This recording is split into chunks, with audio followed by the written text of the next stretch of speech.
lição de número 10, lição que fala do nono profeta menor chamado Sofonias, Sofonias também é conhecido por ser um profeta universal, porque nós entendemos, que a sua mensagem ela fala de um futuro ainda distante, e o dia em que Deus, como nós sabemos, julgará a todos e finalmente a história demonstrará como Ele é real e a sua soberania ela é divina. Ao que parece, irmãos, quando lemos os tópicos que o comentarista acrescenta e enriquece a lição, no versículo de número 1, do capítulo 1, o livro de Sofonias, ele era um profeta de Deus, cheio de Deus, mas ele vem de uma descendência, ao contrário de Abacuque. Sofonias ele era descendente de um rei, o rei Ezequias, que era rei de Judá. Ao que parece, se de fato isso for uma verdade, nós vamos entender que o profeta Sofonias ele vem então de uma linhagem real. Sofonias ele foi contemporâneo, como ensinei no domingo passado, de dois amigos, Abacuque e também Jeremias. Os três eles vão profetizar na época do rei Josias, como eu ensinei no domingo passado. Quem não assistiu, é muito importante assistir essa mensagem que nós aqui anunciamos na escola bíblica dominical. Então, os três eles profetizam na época do rei Josias, e toda a estrutura do livro de Sofonias, você observando com detalhes, é muito rico também em detalhes. Toda a estrutura ela vai refletir alguns elementos que são comuns nos outros livros dos profetas menores, e por causa disso esse livro serve para nós como, eu não sei se você já foi em piscina. As piscinas antigas, principalmente na minha época de criança, elas tinham uma tábua, e essa tábua ela saía do chão firme e ela ia até para dentro da água. Aquela tábua se chamava trampolim. Alguns trampolins eram colocados acima do chão, mas serviam para que essa base ela fosse na verdade um instrumento para lançar as pessoas para dentro da água. Na verdade, amados irmãos, toda a estrutura, e por causa desse livro que nós estamos aprendendo aqui nesta manhã, nós vamos observar que existe aqui um trampolim para que eu e você possamos visualizar todos os acontecimentos futuros descritos aqui no livro de Sofonias. Deu para entender? Nós precisamos nos lançar para podermos entender o que de fato Sofonias anunciava na sua época, mas ele vai apontar para os acontecimentos futuros, principalmente falando dos nossos dias atuais. Então observe que na sua mensagem ao povo de Judá, nós vamos descobrir que a maneira que a sua mensagem é anunciada, ela é anunciada de uma maneira universal, Por que universal, pastor? Porque toda palavra universal, ela pode ser usada, e nós chamamos assim, ela é válida para todos os cristãos, não importando a época. Então ela foi anunciada há muito tempo, mas ela continua sendo anunciada nos dias de hoje, e ela tem o mesmo peso, o mesmo poder como era nos dias de Sofonias. Quem pode dizer amém bem forte aí? Então o tema principal do livro de Sofonias, amados, qual é? Anunciar o grande dia do Senhor. Não é o que a igreja do Senhor hoje está anunciando, que o dia do Senhor se aproxima? Eu vou repetir, a igreja do Senhor não está anunciando que o grande dia dele, o dia do Senhor está chegando, se aproximando? Veja que esse dia, amado, que Sofonias anuncia, será um período que Deus, ele vai julgar as nações. Deus julgará as nações e trará o seu reino. Como é o reino? Através desse juízo, desse julgamento, um reino de retidão, um reino reto.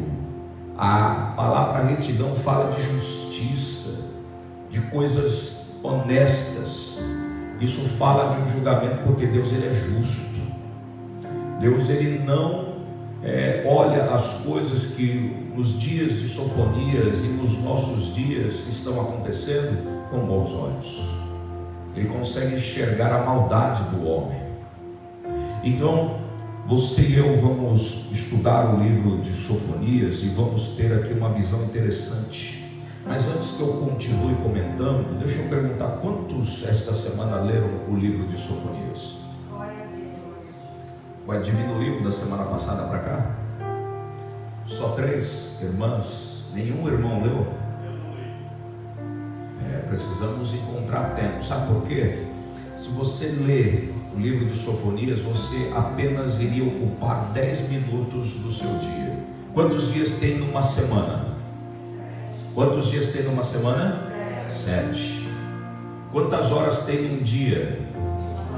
24. Será que não tivemos durante esses 7 dias 24 horas em cada um deles 10 minutos para ler a palavra?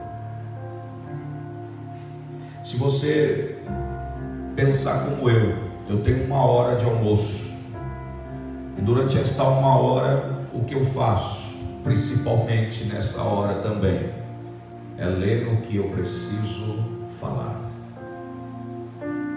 Irmão, se eu não parar para ler, eu não tenho costume, como alguns têm, de às vezes tomar café, levar o celular junto, ficar atendendo chamada, olhando o WhatsApp ali.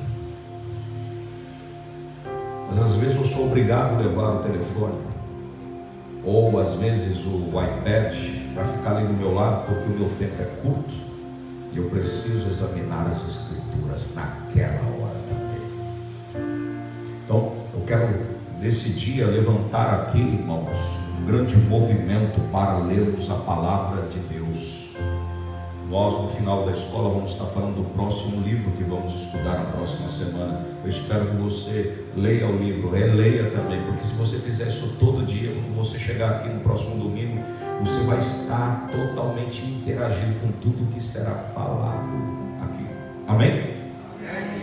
Esse amém foi meio xoxo. Nós não estamos aqui brigando, nós estamos incentivando que os irmãos pratiquem a leitura.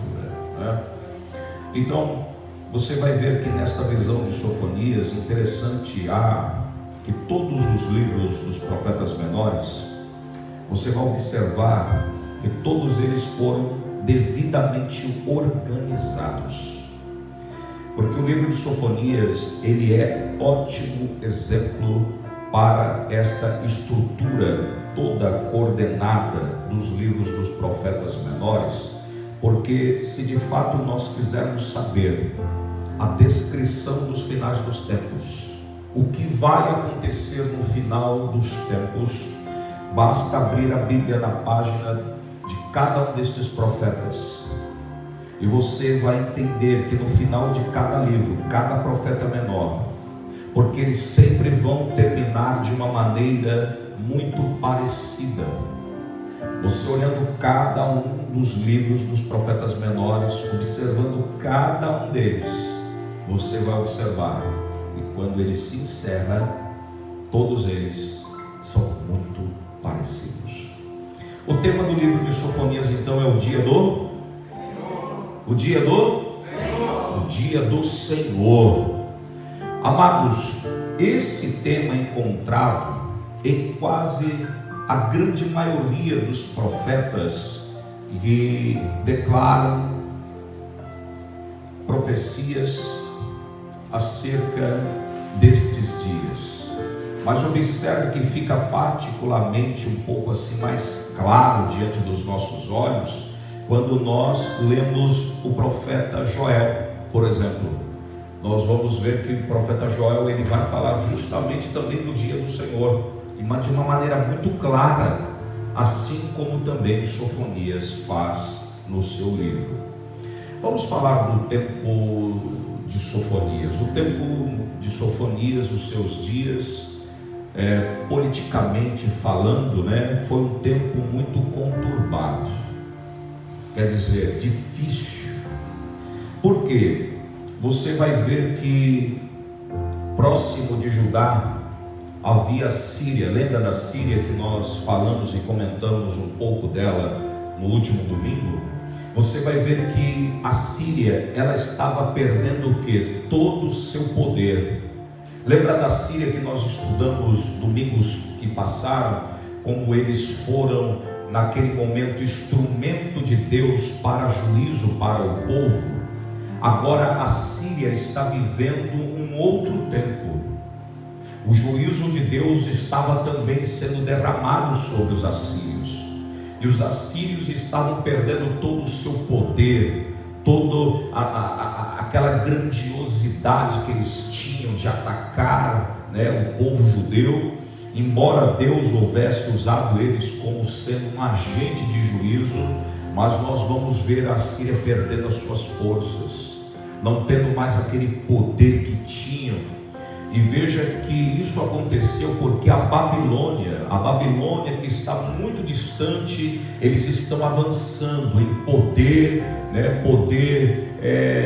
de atacar os inimigos. E o que acontecia naquele tempo, quando os inimigos eles cresciam, isso se espalhava pelos mensageiros às cidades vizinhas, aos outros impérios e reinos, e isso trazia temor, porque eles viviam de modo de ter sempre sentinelas, esperando que talvez um ataque fosse então chegado ao reino, à cidade, ao império que naquele tempo existia. E justamente você vai observar que os assírios estão sendo atacados, a Babilônia está se fortalecendo, se tornou na verdade um grande império. Então o rei Josias, lembra do rei Josias que nós aprendemos no último domingo falando do profeta Abacuque? Só relembrando, Josias, ele assume o reino com 8 anos de idade. Com 16, diz a Bíblia que ele começa a buscar ao Senhor e invocar o nome do Senhor. Com 20 anos, Josias, ele toma uma atitude, ele tira todos os postes ídolos que haviam, manda destruir os ídolos que haviam sendo colocados pelos reis que passaram, e ele começa a fortalecer a vida espiritual do povo, um povo caído, um povo promíscuo, juízes corruptos, homens que deveriam ser exemplo naquele tempo para o povo, era justamente tudo ao contrário. E Josias vai agora invocar o nome do Senhor, levar o povo ao arrependimento, levar o povo a viver uma vida espiritual diferente. Vocês lembram disso que nós ensinamos? Então, diante de tudo isso, amados irmãos, você vai observar, lendo com muitos detalhes, que o rei Josias ele vai para uma batalha. E o que acontece com ele? Ele morre. E ele justamente morreu, e ele não conseguiu concluir tudo aquilo que ele tinha no coração. E o que nós vamos entender, o que aconteceu após a morte do rei Josias? Os seus sucessores, os reis que vieram governar após Josias, eles eram justamente frouxos. O que o Senhor está querendo dizer com isso? Eles relaxaram, dizendo assim: não, cada um segue o que tem que seguir, sabe? Não tendo nenhum cuidado. E o que vai acontecer quando a gente deixa a coisa frouxa, as rédeas frouxas? Cada um começou a tomar um rumo. E qual é o rumo que essa carne aqui ela toma quando nós deixamos de invocar o nome do Senhor? Nós voltamos à prática do pecado. Foi o que aconteceu com Judá. Voltaram ao pecado. Então, note que esta grande maioria, que você às vezes canta, eu canto, que são as canções, os louvores, você vai notar que poucos louvores, praticamente é muito pouco, é tão pouco que o percentual é tão insignificante, que quase você não vai ver louvores falando desses dias, do dia do Senhor.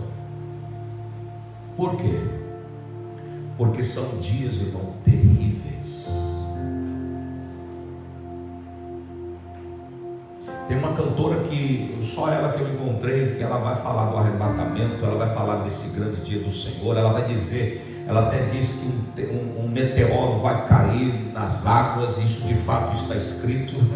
Você só sabe disso quando você estuda a escatologia e os dias finais. Ela fala com alguns detalhes, não todos, mas ela anuncia, mas você não vê esses hinos sendo cantados. Sabe por quê? Ele traz medo.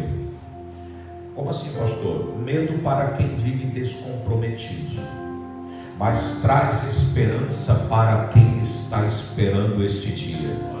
Porque a Bíblia diz que aqueles que aceitaram a Cristo como seu Salvador, eles não passarão por este período de julgamento. Nós estaremos com o Senhor. Quem sabe sentado à mesa, depois de ter recebido o nosso grande galardão, não fomos chamados a atenção por Jesus, porque não deixamos de fazer o que Ele colocou nas nossas mãos para fazer. Nós fomos cuidadosos em tudo.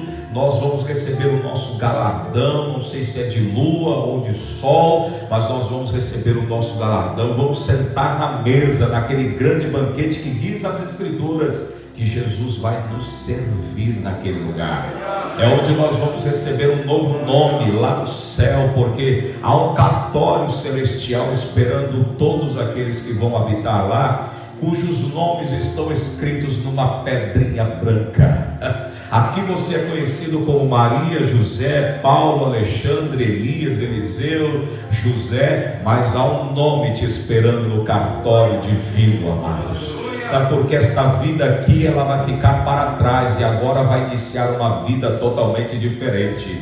A tua vida como José pode ter sido uma vida de tristeza, mas no nome que está te esperando lá vai ser uma vida aonde Ele mesmo diz: eu vou enxugar dos teus olhos toda lágrima. Lá não haverá mais sofrimento e nem dor. Por isso, amados irmãos, nós podemos nos alegrar, porque este grande dia está se aproximando. Então, veja que esse conceito bíblico chamado o dia do Senhor é um conceito bíblico muito importante. E deixa eu deixar aqui um conselho para você, e este conselho também é para mim. Nós precisamos levar muito a sério isso, mas muito. Esse assunto é tão sério que eu não posso brincar com isso de forma alguma. Na verdade, nós não podemos brincar com as Escrituras, mas há quem se lance para brincar.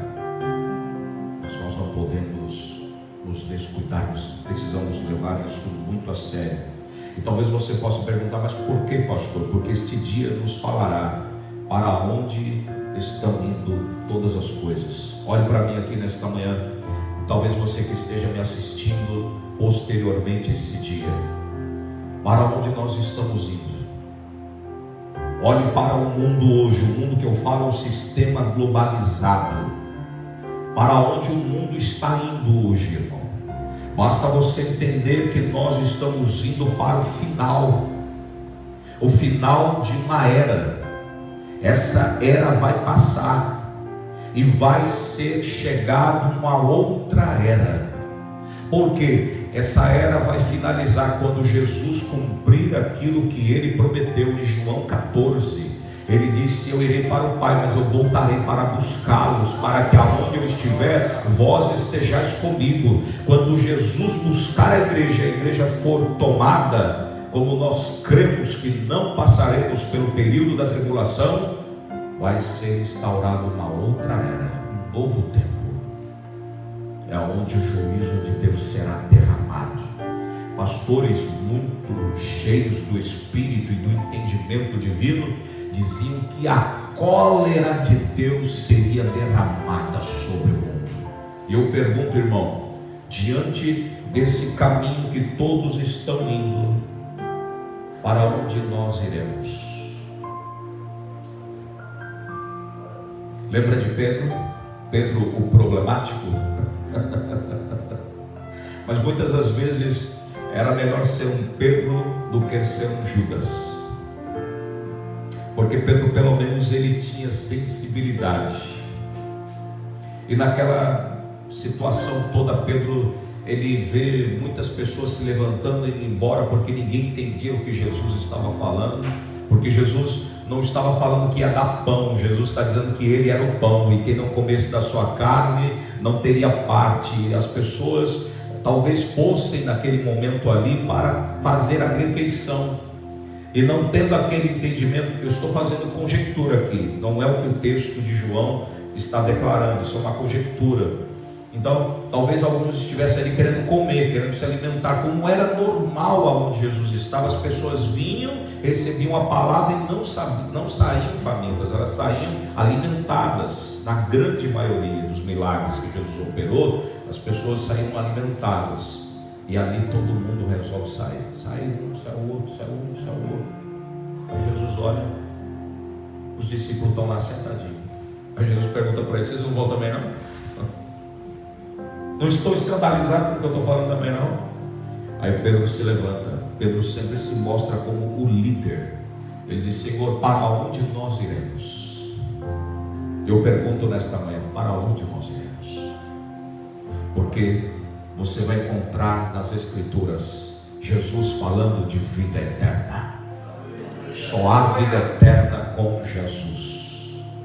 Eu vou repetir o que estou falando nesta manhã, para que você que esteja principalmente também me assistindo entenda para onde nós iremos, porque só as Escrituras nos mostra que a vida eterna, mas condicionada com Jesus.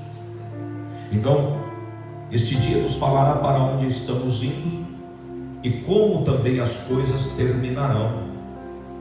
Você sabe como eu, ou pelo menos você deveria saber, e eu vou te anunciar um pouco dela, como as coisas terminarão.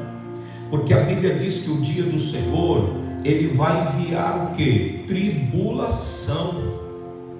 Por isso que é chamado, após o arrebatamento da igreja, o rapto da igreja, o período que será instalado será um período de tribulação, como jamais visto. Veja que sobre a terra Deus derramará um grande juízo sobre as nações, mas quando você lê as Escrituras, tratando-se de povo, Deus ele vai julgar as nações nesse período posteriormente, e Ele vai salvar Israel, que é uma nação prometida, que ela tem promessa. Embora Israel hoje não reconheça o Yeshua HaMashiach como o Messias prometido que seria enviado, mas Israel tem uma promessa através dos seus patriarcas, porque Deus prometeu, Deus tem uma promessa e Deus vai cumprir ela. Deus vai poupá-los, eles ainda serão, amados irmãos, poupados, e Deus vai tratar com eles, mas eles têm uma promessa da parte do Senhor para este tempo. Agora, observe uma coisa: essa misericórdia, ela não é somente para os judeus, é para os gentios. Quem são os gentios? Somos nós. Eu vou repetir: quem são os gentios? Somos nós. Nós não somos judeus. Ou tem algum judeu aqui que eu não conheço? Não. Inclusive, essa semana eu fiquei muito alegre porque eu vi em toda a história do judiciário da nossa nação o primeiro judeu a ocupar a cadeira do Supremo Tribunal de Justiça do nosso país.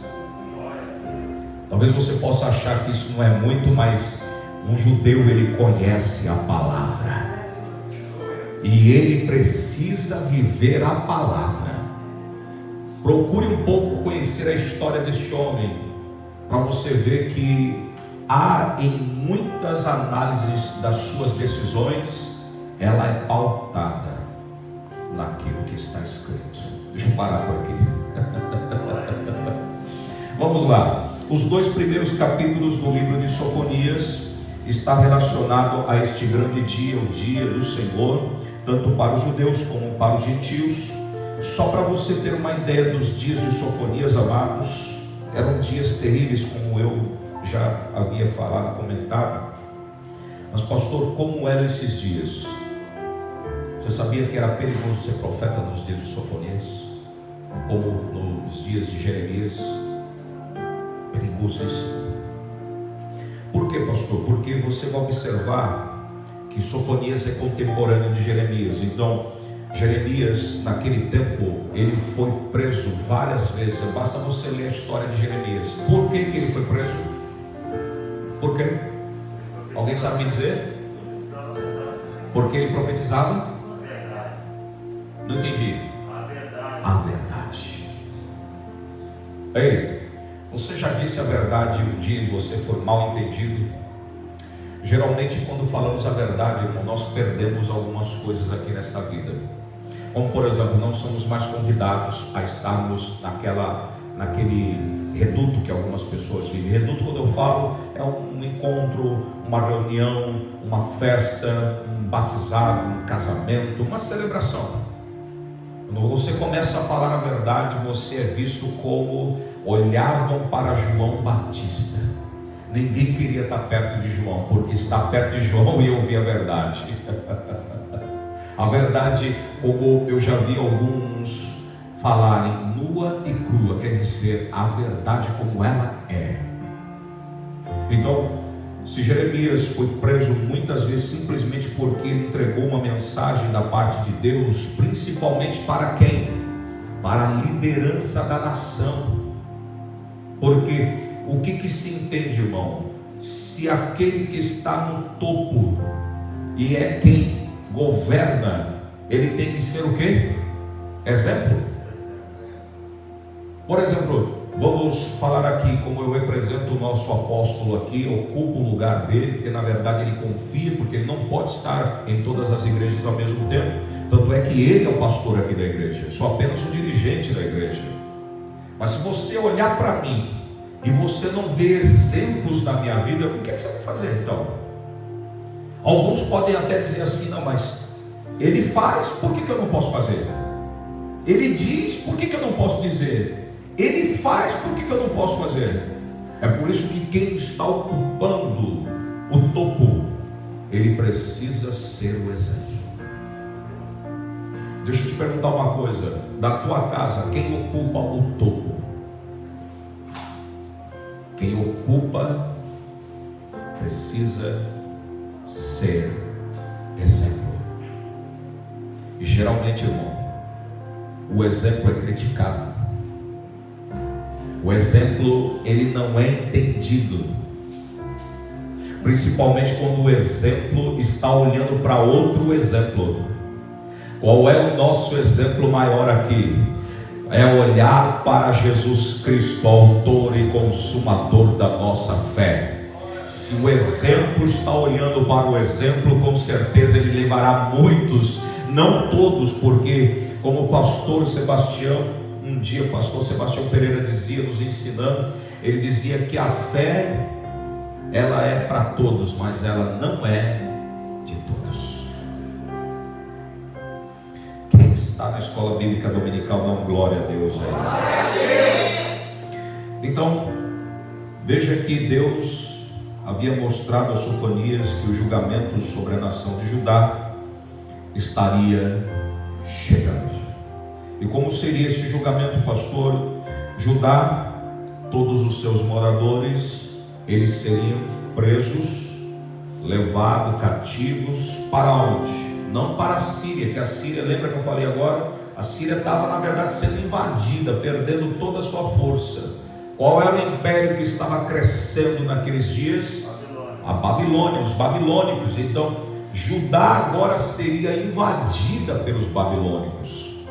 Eles seriam presos, levados cativos. E você vai observar, amados irmãos, que Sofonias ele começa o seu livro de apenas 3 capítulos apresentando 3 imagens, plano de fundo, ou talvez você queira pensar assim, 3 retratos. E esses retratos, imagens são tão claras que seria e como seria esse dia, o dia do Senhor. Então eu vou dividir isso em alguns quadros. Por exemplo, número 1, a devastação total de toda a terra. Repita comigo: a devastação de toda a terra. Você vai ver que tanto o comentarista da lição, como nós encontramos no próprio livro de Sofonias, você vai ver que Deus anunciou que destruiria tudo o que ele havia criado. Opa, parece que isso já aconteceu um dia. Lembra a leitura que fizemos após o período de oração que tivemos aqui?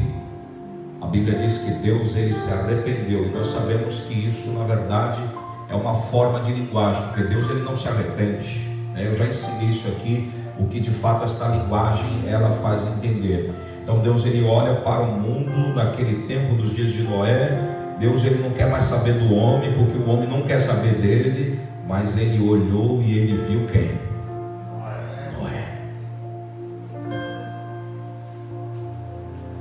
Noé fazia toda a diferença no seu tempo. Se Deus estivesse olhando, na verdade eu tenho que mudar a minha fala. Se Deus está olhando para a terra e Ele está olhando para a tua casa agora, o que Deus está enxergando, irmão? Isso é muito sério. Você está entendendo por que eu estou levando vocês ao entendimento de uma coisa muito séria? Porque é Ele que está vendo. A Bíblia diz que Ele se inclina.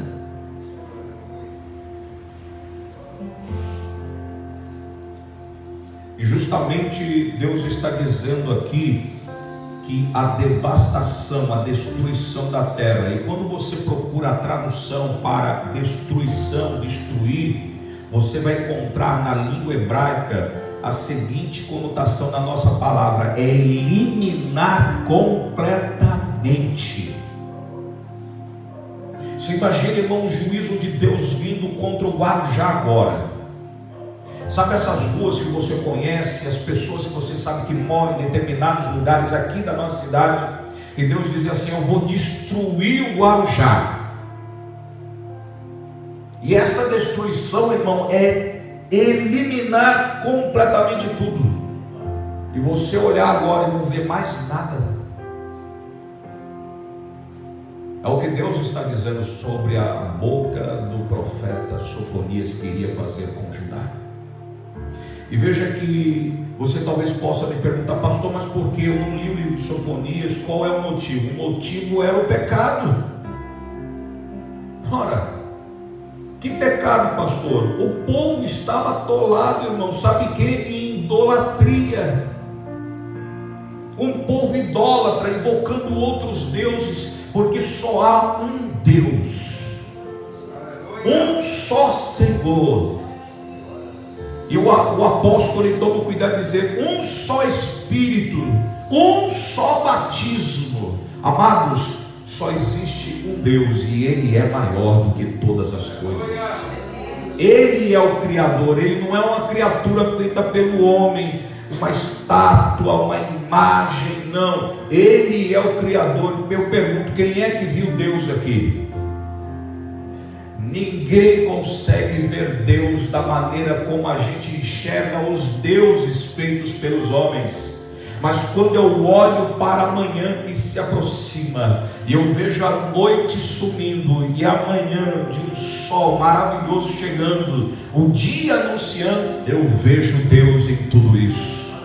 Quando eu olho para a natureza e eu vejo que apenas uma semente foi plantada, e depois de algum tempo nasce um fruto daquela própria semente, eu vejo Deus nisso. Quando eu vejo uma mãe gerando uma criança de uma maneira assim normal, 9 meses no ventre daquela mulher, e depois de 9 meses a própria criação, ela faz com que aquela criança saia, e aquela criança ganha vida, e ela passa a ser alma vivente, eu vejo Deus nisso, irmão. Amados, não tem como nós não vermos Deus. Eu vejo Deus no vento. O vento ninguém toca, o vento ninguém segura, mas nós sentimos o vento. Eu sinto Deus aqui nesta manhã. Porque você não veio porque você me admira, você não veio porque eu sou bonito. Na verdade eu não sou, eu não tenho elegância nenhuma, não falo bonito, não tenho prerrogativas que muitos têm, mas Deus está aqui nesta manhã. Você não veio para ouvir um homem, você veio para ouvir um servo de Deus.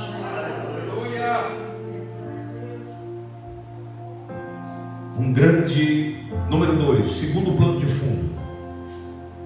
Olhe para esse retrato do plano de fundo que Sofonias vai dizer. Sofonias vai dizer que Deus iria executar um grande sacrifício. Deixa eu te falar uma coisa que era natural acontecer. Geralmente, à medida que o povo judeu estava sempre acostumado a participar dos sacrifícios chamados sacrifícios públicos. Que sacrifícios públicos eram esses? Eram aqueles que os reis, a grande maioria do clero real, eles faziam um grande sacrifício ao Senhor e depois convidava todos para participarem de um banquete chamado banquete real. Então era normal ter um sacrifício, depois do sacrifício um grande banquete, Essa era uma coisa tradicional que você vai observar nesta cultura. Agora, observe uma coisa, amados irmãos. Você sabe o que o Sofonias está dizendo aqui? Que vai acontecer? Você que não leu, você vai se surpreender. Agora, você que leu, você não vai se surpreender, porque você já leu isso. Na verdade, o fato aqui é que Judá, os moradores de Judá, eles seriam o sacrifício. Eles seriam o sacrifício. Como é um sacrifício? O que você tem que fazer com a vítima? Você tem que matar a vítima. Imagine, irmãos, os babilônicos entrando. Derramamento de sangue, uma carnificina acontecendo ali. Porque nesse terceiro plano de fundo, lembra que eu falei do primeiro? Estou falando agora do segundo, agora eu vou falar do terceiro. Olha o plano de fundo. Esta terceira imagem que o profeta apresenta aqui, irmão, é de uma grande batalha. Imagine as pessoas guerreando pela sua própria vida, mas Deus já disse que o julgamento iria acontecer e eles seriam destruídos. Imagine, irmão, aquela nação idólatra, uma nação descuidada, sendo agora destruída. Sabe como o profeta Sofonias descreve essa cena de grande destruição? Ele descreve como uma carnificina. Imagine, irmão, pessoa sendo passada a espada, cabeça rolando para um lado, perna para outro. Você pode estar dizendo, pastor, meu Deus, que coisa horrível é essa? Mas era o juízo de Deus. Deus, Ele vela pela sua palavra para consumir.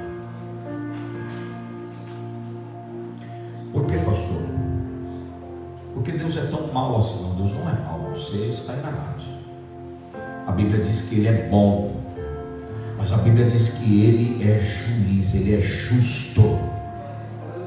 Eu vou repetir, Deus, Ele é justo.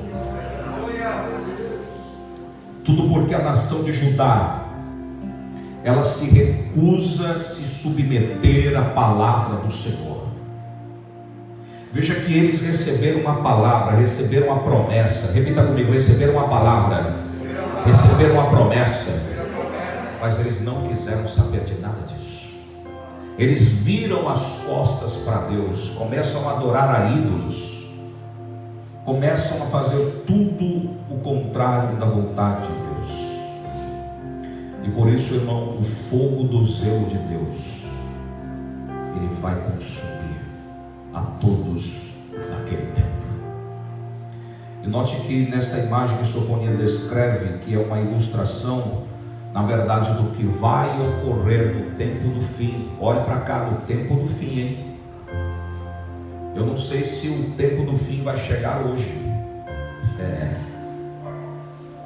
Porque se a igreja for arrebatada hoje, o julgamento se iniciará. E veja, amados irmãos, que Deus, Ele virá sobre toda a humanidade. Só que nós lemos em Apocalipse, capítulo de número 6, até o capítulo de número 19, que o dia do Senhor será muito, mas muito mais terrível do que você possa imaginar. Sofonias está apenas dizendo um período desse juízo, como vai ocorrer. Na verdade, quando você lê do capítulo 6 e começa a ler o capítulo 6, você vai ver sendo derramado o ai de Deus. O ai é um grito de desespero, Deus derramando os seus ais, e aí você vai ver as taças da ira de Deus sendo derramada contra a humanidade. Irmão, vai ser uma coisa tão terrível, que se todos nós, de fato, a humanidade inteira tivesse consciência disso, nós estaríamos fazendo como os ninivitas fizeram quando Jonas chegou lá na capital da Síria. Quando os ninivitas ouviram a mensagem de Jonas, eles se rasgaram, vestiram sacos, começaram a se lançar nas cinzas, se humilharam durante 30 dias, pedindo para Deus perdão, e quando estava se aproximando do 40º dia, eles experimentaram aquilo que só Deus pode fazer para quem se arrepende. Deus teve de misericórdia de todos. Então, o que aprendemos sobre este grande dia do Senhor agora no nosso tempo? Veja que a palavra de Deus nos diz que só escapará os que servem ao Senhor com o coração sincero. Lembra do que aprendemos aqui na última sexta-feira? Coração puro, nosso coração tem que ser sincero, irmão. Só que entenda que só quem tem um coração sincero é aquele que guarda a palavra do Senhor no seu coração. Lembra o que o servo do Senhor diz? Ele vai dizer assim: guardei a palavra do Senhor no meu coração. Para quê? Para não pecar. Para não pecar. Quando a gente tem a palavra no coração, o coração não é, eu já ensinei aqui, não é o músculo que contrai. Está falando da alma. Quando a nossa alma ela entende e guarda os preceitos, essa alma manhosa, que dia, você sabe, a gente sai num culto abençoado, a gente acorda de manhã, a gente assim, eu não vou para a igreja não, eu estou cansado. Aí o Espírito que está fortalecendo vai dizer: não, nós vamos para a igreja orar, porque eu tenho sede de Deus, eu tenho sede do Deus vivo, vamos. Aí o corpo que está submetido, ele levanta. Agora, irmão, se a tua alma, que é manhosa, você faz tudo o que ela quer, o teu espírito está lá, enfraquecido. Aí a tua carne, que está agitada, ela vai fazer tudo aquilo que ela pode, mas a carne ter que estar mortificada. Não é o que eu quero, carne, é o que Ele quer, e o meu espírito vai me levar aonde Deus quer, nas regiões que Ele quer. Por isso que nós podemos nesta manhã dizer: estamos sendo fortalecidos no Senhor e na força do seu poder. Como Paulo diz: irmãos, sede fortalecidos no Senhor e na força do seu poder. Nós estamos aqui recebendo o poder nesta manhã. Estamos na escola bíblica dominical, aprendendo a palavra do Senhor, o nono profeta menor, chamado Sofonias, 10ª lição. Então a palavra do Senhor nos diz que só escapará os que servem ao Senhor com o coração sincero. Agora, quando nós lemos o capítulo de número 2, irmãos, nós vamos encontrar juntinho assim, ó, embutido, né, junto, o anúncio de um convite. Você sabia? Pastor, que convite é esse? Abra a sua Bíblia. Vamos ler o capítulo 2, versículo 3. Que convite é esse que nós vamos entender que foi feito? Quem lê para nós? Buscai o Senhor, vós todos os ossos da terra, que podes por obra o seu juízo. Buscai a justiça, buscai a mansidão, porventura sereis escondidos no dia da ira do Senhor. Olha que convite maravilhoso. Buscai o Senhor. Mais uma vez, buscai o Senhor. O que nós estamos fazendo esta manhã? Buscando ao Senhor enquanto podemos achar.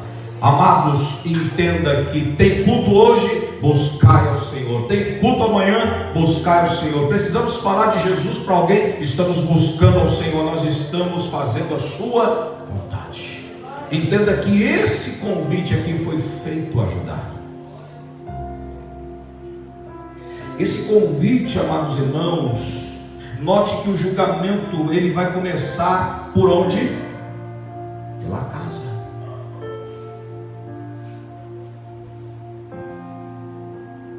Deus, quando quer tratar com alguém, Ele começa a derramar o seu juízo na casa. Por isso Sofonias começa a falar ao povo de Judá. Sofonias ele explica nesse capítulo como o dia do Senhor iria afetar não só Judá, mas todas as nações ao redor de Judá. Meu Deus! Aí você pode me dizer assim: mas pastor, os gentios como eu sou, e os gentios daquela época, eles não conheciam Deus. Por quê? Porque eles não receberam a lei. E aí eu vou provar para você que eles conheciam. Talvez não pelas tábuas, pelos 10 mandamentos, pelos profetas. Mas veja que Sofonias explica neste capítulo que o dia do Senhor afetaria todas as nações ao redor de Judá. E veja que você pode me explicar por meio como, pastor? Ora, quando eu olho para a obra da criação que eu acabei de explicar agora, eu vejo quem? Eu vou repetir: quando eu olho para a obra da criação, eu vejo quem? Deus.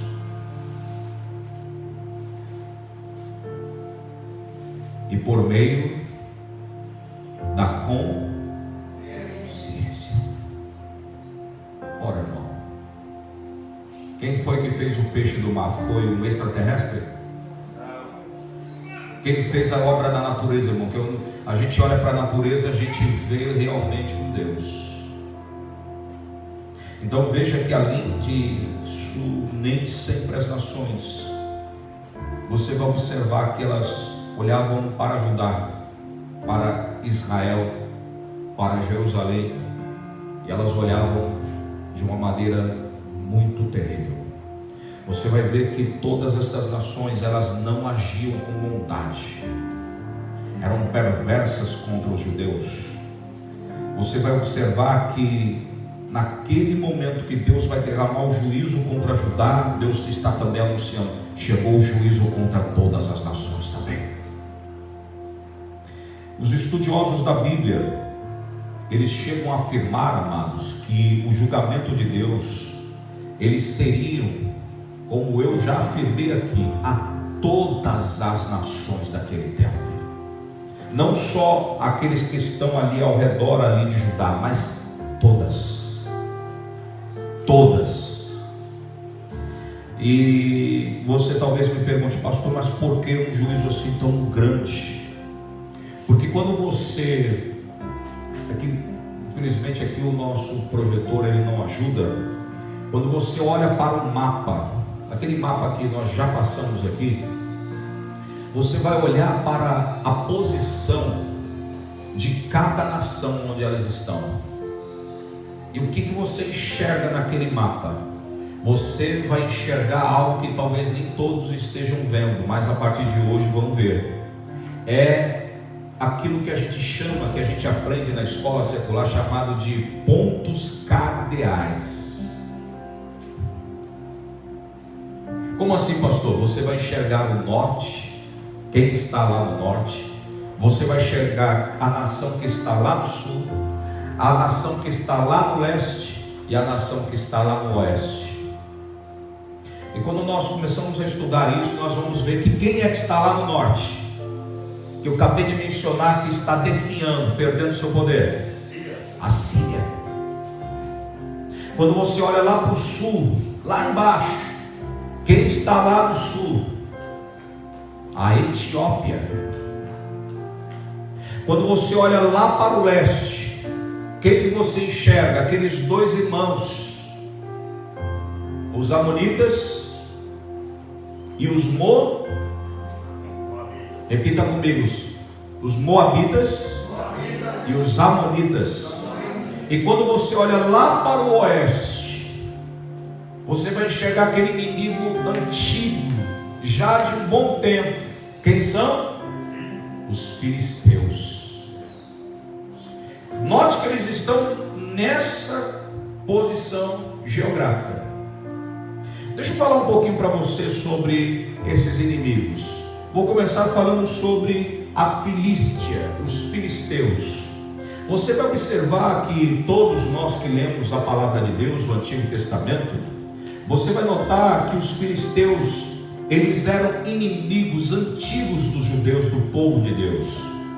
Eles são inimigos, assim, vamos dizer assim, de longa data. Lembra de Davi? Davi ontem foi um personagem muito citado, tanto na primeira mensagem como na segunda, aqui na nossa Santa Ceia. Lembra de Davi? Que Davi, ele chega diante daquele Golias. Golias era de onde? De que nação? Quem ele representava? Filisteu. Lembra de Sansão? Lembra que ele, depois de invocar o nome do Senhor, se arrependeu do que justamente não deveria ser realizado, mas ele pede, ele abraça as colunas, como nós já vimos sendo ilustrado por alguns filmes, e de repente ele mata, destrói e morre justamente como Sansão a maioria dos filisteus. Diz o texto que ele matou mais filisteus na sua morte do que quando ele estava vivo. Por exemplo, Moabe. Assim, deixa eu te dar um detalhe que eu estou passando aqui. Falando dos filisteus, nós sabemos que aquele lugar, a Filístia, ela foi destruída. Foi destruída quando Nabucodonosor. Quem lembra de Nabucodonosor? Nabucodonosor invadiu aquela região. E sabe o que ele fez? Ele destruiu tudo. Mas Sofonias advertiu a nação, dizendo que eles seriam devastados. Lembra de Moabe e Amon? Moabe e Amon. Deixa eu voltar um pouco na história para você entender quem é essa nação, esses dois irmãos. os moabitas e os amonitas, eles tiveram uma origem. Quem lembra a origem aqui? Isso, o incesto, né, que justamente aconteceu com Ló e as suas duas filhas, né? Eram,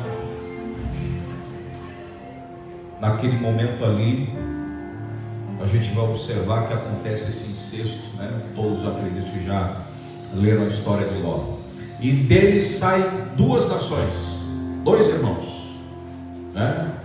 Dois irmãos, porque nós entendemos ali naquele instante de que origem eles estão vindo. Então você vai ver que Sofonias ele prediz que estas duas nações que se tornaram arrogantes, irmãos. Pensa numa nação arrogante. O que é que Deus diz que iria fazer? Iria fazer conforme fez com Sodoma e Gomorra. Deus iria exterminar eles da face da terra. Por isso que é muito perigoso, irmão, nos tornarmos arrogantes. Não ouvimos ninguém. Estamos acima de qualquer coisa. Lembra da Etiópia, os etíopes? Só para você recordar, os etíopes, eles ficam naquela parte mais alta do Nilo. Qual é a parte onde o Nilo está? No Egito. Veja que os estudiosos, da Bíblia, eles chegam a afirmar que quando o juízo de Deus foi anunciado justamente aos etíopes, na verdade Deus está falando com o Egito também. Todos os egípcios. Então, o que aconteceu lá, irmãos? Vocês sabem que eles eram os egípcios são também inimigos do povo judeu de uma longa data. Lembra o que aconteceu? Todo aquele período de cativeiro, né, sendo escravos. Eles são inimigos antigos dos judeus. Sabe o que aconteceu?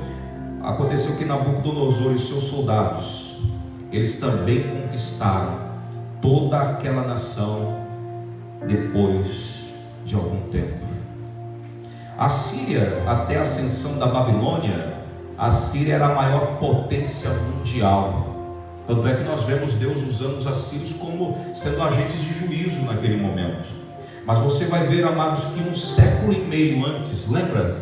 1,5 século antes, Deus enviou quem lá? Jonas. Lembra de Jonas? Jonas chega lá, anuncia que o juízo de Deus seria derramado, e naquele momento os ninivitas, Nínive era a capital da Síria, os ninivitas, eles se arrependem, eles se voltam ao Senhor, buscam a misericórdia do Senhor, e Deus, ele revoga o seu decreto, ele tem de misericórdia, poupa todo mundo. Mas o que foi que aconteceu segundo o rumo da história dos assírios?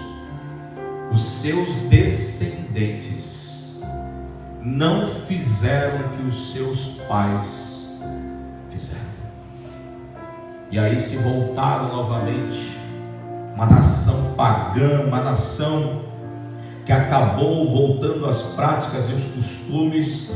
E nós sabemos que Nínive foi destruída no ano 612 antes de Cristo. Pouco tempo depois, irmão, pouquíssimo tempo depois que Sofonias ele reforçou que os profetas haviam falado, principalmente o profeta Naum, o que Naum havia profetizado que iria acontecer. Dias depois aconteceu a grande destruição. Irmãos, eu quero finalizar. No capítulo 3 nós vamos ver como Deus ele age. E pense comigo agora, se tudo que foi dito àquelas nações já se cumpriu, porque se cumpriu de fato.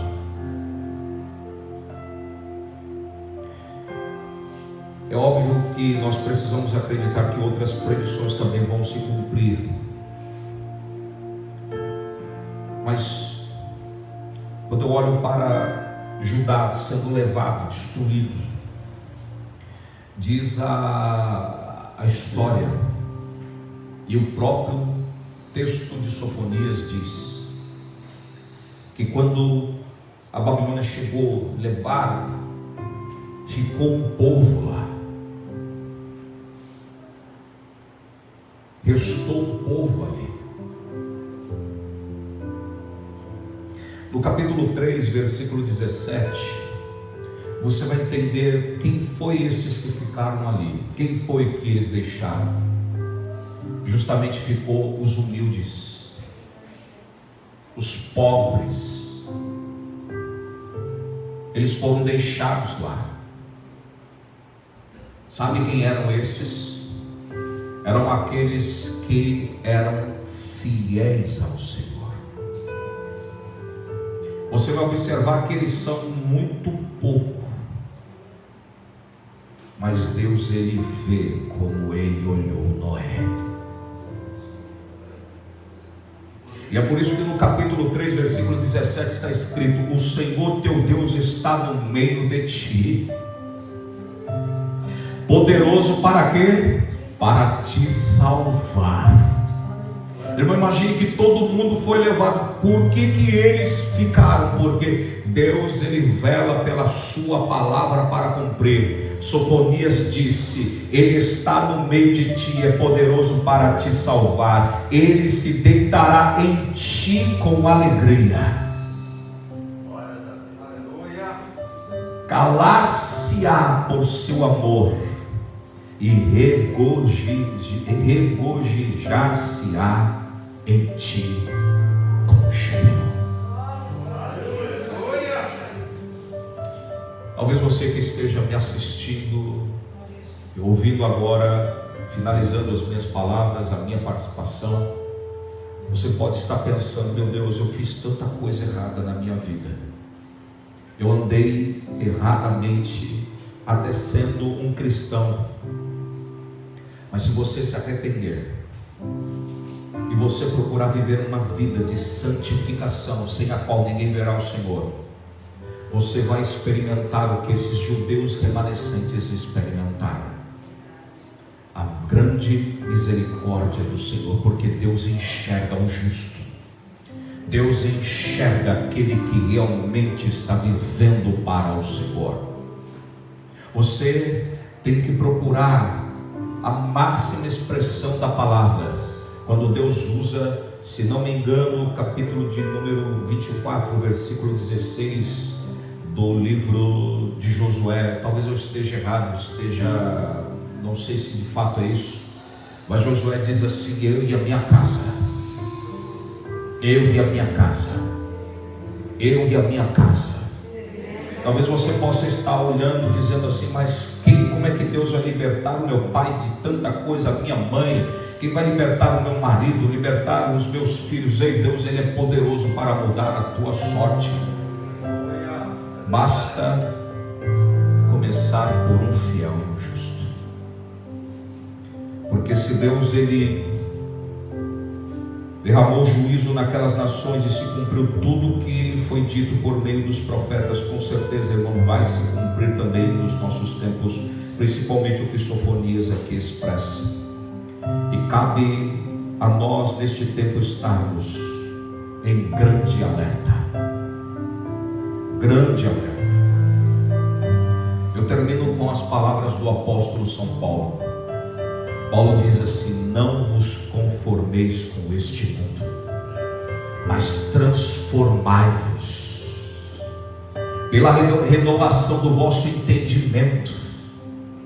Sabe aonde a gente consegue ter entendimento do que está acontecendo? É sentado para aprender a palavra do Eterno. Que Deus tenha renovado o teu entendimento nesta manhã, que você saia daqui renovado pelo Espírito Santo em todo o entendimento da palavra.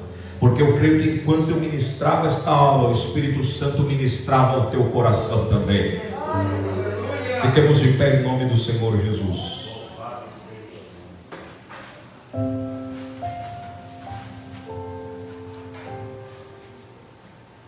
Se Jesus não voltar, como dizia o nosso irmão que já está com o Senhor, e ele cantava muito isso: Se Jesus não voltar, próximo domingo, 11ª lição, nós vamos falar do 10º profeta menor, chamado Ageu.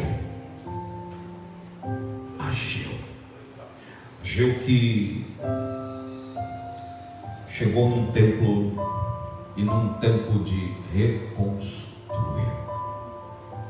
Oremos ao Senhor, vamos pedir a Deus que nos ajude a guardar tudo quanto recebemos nesta manhã. Nosso irmão Flávio, operador Flávio, diácono Flávio, nos levando a Deus em oração.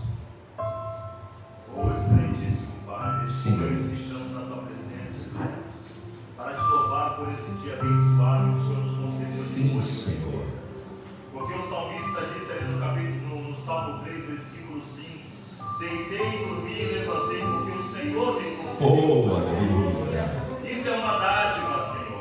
Isso é, meu Pai eterno, a misericórdia do Senhor. Sim. Deus eterno, obrigado por ter usado o teu servo como instrumento nessa manhã, para edificar em nossas vidas, meu Pai eterno, o entendimento do grande dia do Senhor. Aleluia. Esse dia que virá e não tardará, Senhor. Nos prepara para ter um encontro contigo, eterno. Aleluia. Ó Deus eterno, não nos deixa ser como aquelas virgens, Senhor, nécias, meu Pai eterno, que não se prepararam para ter um encontro com o noivo. Que nós possamos estar adornados, Papai querido, preparados em espírito para ter um encontro com o Senhor eterno. Usa de misericórdia para com a nossa casa, para com a nossa família. Salva os nossos, Papai querido. É o que eu te peço nessa manhã, em nome do Senhor Jesus. Glória a Deus. Deus abençoe. Se você quer me seguir nas redes sociais, acesse YouTube e também o Facebook. Pastor Paulo Pires Oficial. Você vai encontrar as nossas mensagens ali. Que Deus te abençoe e até a próxima Escola Bíblica do